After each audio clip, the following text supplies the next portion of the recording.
From Russia With Love PSP, we wanted to keep the story mode of the game the same as it was in the console versions. This is because it's a classic Bond story, classic Bond movie. We wanted to maintain that aspect of the game. But we have new features that we wanted to really cater to the pick up and play aspect of the PSP. The player is able to unlock up to 16 new mini-games. They're also able to unlock up to 8 multiplayer characters, 5 of which are exclusive to the PSP system itself.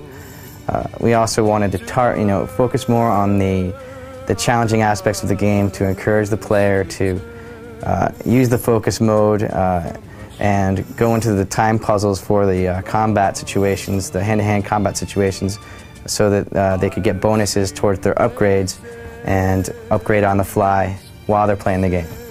One of the things about the PSP is that you don't have a second analog input.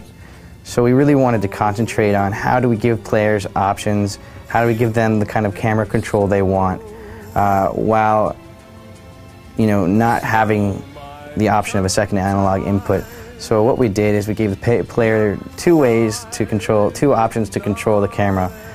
They can go into a free look mode by holding down the left trigger and using the analog stick. They can also rotate the camera on the lateral axis by pressing the square and circle buttons while they're running the character around, and this lends itself really well to the run and gun aspect of the game when you're just moving through the levels and trying to find bad guys. For Russia With Love PSP, we have 4 multiplayer game modes. We have 4 maps. 3 of them are entirely new, exclusive to the PSP. And we have bots. Bots, you can play up to 5 AI opponents at any given time.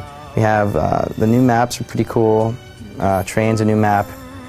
It's essentially one of the locations from the movie that we kind of took in and made a multiplayer map out of. Another thing that's pretty excellent is you can unlock new multiplayer characters, and how you do that is each level has a Bond moment, and the Bond moments are things are kind of off the beaten path, and they're a way that we get the player to try to encourage the player to play like Bond. And when you find a Bond moment, you unlock a new multiplayer character. What we really wanted to do is concentrate on making this a PSP game, a real PSP game.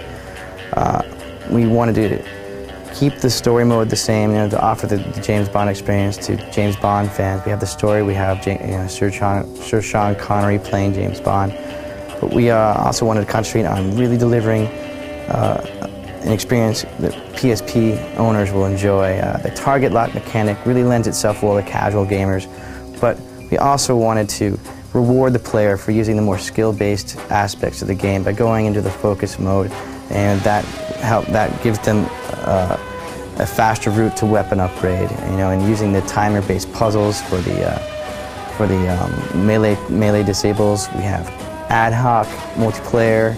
Up to 6 players can play at the same time. You can play with up to 5 bots. Bots are totally new to the PSP, and they're something that I think people will really enjoy playing. And we also have 16 new mini games, that are so fun for the PSP. It really lends itself to the PSP pick up and play, style of gameplay that people are looking for who have a PSP.